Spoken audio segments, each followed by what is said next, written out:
మొత్తానికి ఆషాఢ మాసం వచ్చేసింది. మన ఆడపిల్లలకి చాలా చాలా ఇష్టమైన గోరింటాకు సీజన్ ఇది. సో నన్ను మా సిస్టర్ పిలిచింది, నాకు ఇష్టమని చెప్పి తను నా కోసం గోరింటాకు చేసి ఇచ్చింది.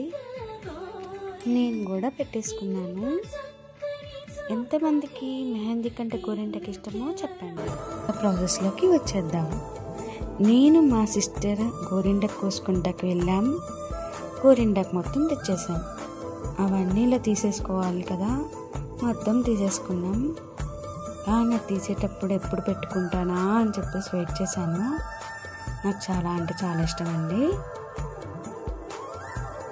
ఎక్కువ ఆషాఢంలో పెట్టుకోవాలని ఇంకెక్కువ ఉంటుంది కదా ఇంట్రెస్ట్. నాకైతే అలానే. ఇంకా మా అక్క జార్లో వేసేసి చింతపండు కూడా వేసేసింది. ఇక చింతపండు కూడా వేసేసాం. దాంట్లో కొంచెం నీళ్ళు వేసుకొని పెరుగు కూడా ఉంటే వేసుకోవచ్చు. సో ఇంకా అది మేము గ్రైండ్ చేసాం.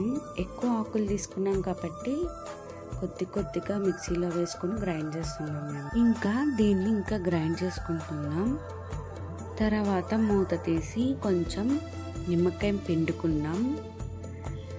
ఎందుకంటే మెయిన్లీ మనకి చింతపండు, నిమ్మకాయ, పెరుగు అనేది ఇంపార్టెంట్ గోరింటాకి. అప్పుడే రెడ్గా పండుతుంది. సో నాకైతే రెడ్గా పండితే చాలా ఇష్టం. ఫైనల్గా అయిపోయింది. చూసేయండి, రెడ్గా ఉంది కదా.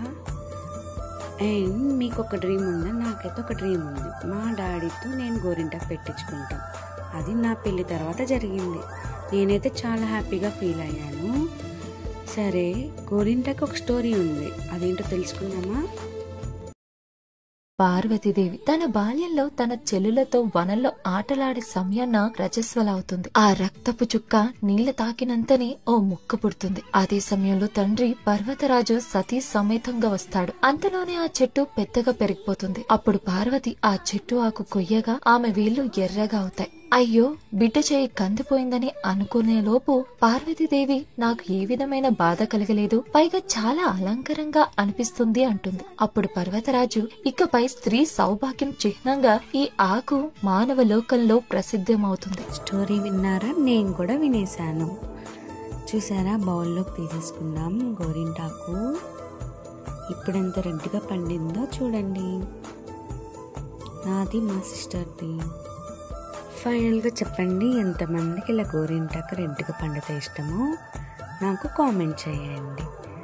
Please subscribe and like and share.